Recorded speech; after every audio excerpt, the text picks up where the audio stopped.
TRS తోటి 19 ఏళ్ళు మీరు టీఆర్ఎస్ తో ఉన్నారు. యాప్ ఎక్కడ వచ్చింది, ఎవరి వల్ల వచ్చింది, ఎందుకోసం వచ్చింది? మీరు అంటే టీఆర్ఎస్ తో పాటు మీ ఫ్యామిలీ కూడా దూరం అయ్యారు. అంటే మీ తండ్రి గారు మిమ్మల్ని పాటించారు, బహిష్కరించారు. కారణాలు ఏంటి?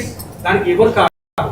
ఇక్కడ ఒక్కటి బ్రదర్, మీరు ఎంత స్పష్టంగా కారణం ఏందని అడుగుతున్నారు.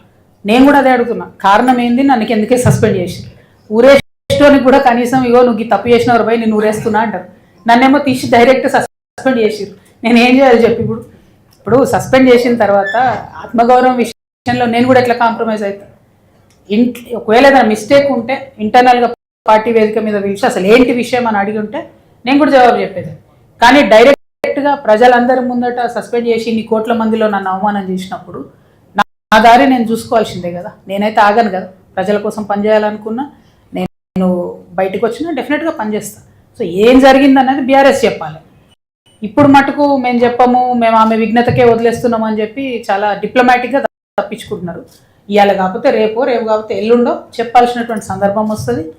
ఆ టైంలో ప్రజలే అడుగుతారు. నాదేం లేదు, నన్ను సస్పెండ్ చేసిరు, 101% నా తప్పు లేదు అనేది నా భావన. పార్టీ కారణం అడగలేదు. సో నా పని నేను చేసుకుంటూ వెళ్తున్నా. మీరు అన్నారు బ్రదర్, ఇందాక అడిగినారు ఏంటి మీ ఫ్యూచర్ అని.